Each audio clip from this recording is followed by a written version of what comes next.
Welcome to another episode of Hashtag GK Says. Here's the thing. A lot of people have been getting hurt because they jack up a car, change the spare tire and everything like that, but everybody says use a jack stand, but they don't because they rely on a 50-cent O-ring on here to keep them alive, and you can't always rely on that.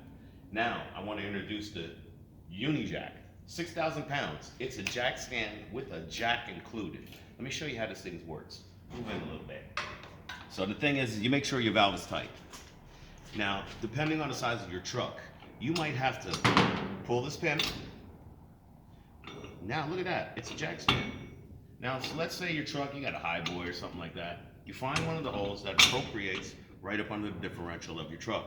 Once it's right there, left side or right side, rear axle, not the differential. It's a pivot point. So anyway, now that you have it set up right behind your differential axle tubes, all you gotta do is jack this thing up.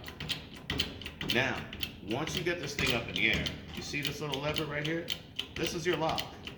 It'll automatically lock in places once it gets to a certain height. Once it gets to a certain height, let's say it goes about there. Come on, baby. Oh, this thing goes up pretty far, too. Look at that. There should be another locking spot for it. Wow, yep, there it is. That's another locking spot. Now, let's say your wheel's off the ground and you want to be able to get the tire off. What you're going to do is, since this is locked in place, is you're going to want to relieve a little bit of pressure. Just a little bit. You don't have to turn it all the way open, and it shouldn't be that hard. The vehicle weight is going to bring the jack down like that, and then it's going to lock. Now everything is stable. Now you got a jack stand, your lock is there.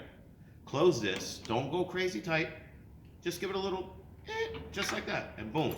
Then what you're going to want to do after that is give it a little bit of pressure, just a little touch. Just so you know you have the piston hydraulics as well as the metal and safety mechanism working for you to keep you safe. And you didn't forget to chock the wheels.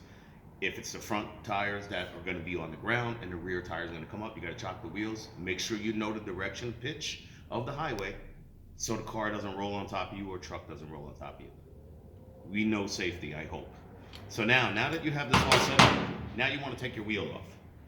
You can park the emergency brake to lock the wheel in the air.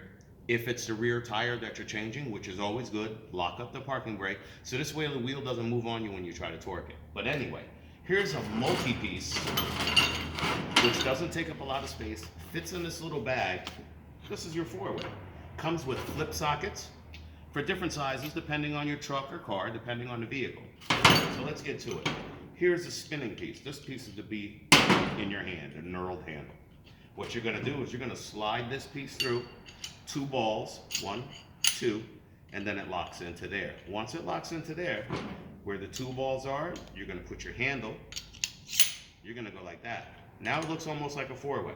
You're going to choose the appropriate socket for your vehicle, whatever the case may be. Now, boop, boop, boop, boop. You work around, take all the lug nuts off, make sure you see which way they're facing.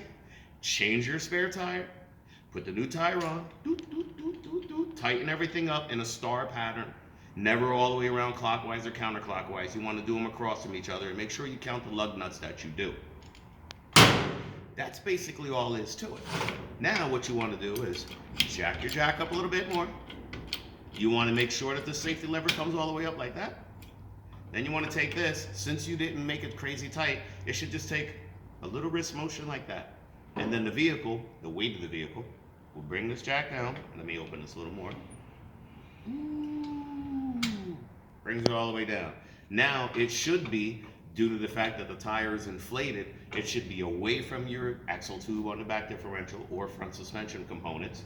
You should have enough room to take this pin out, drop this in here, put it in its storage spot.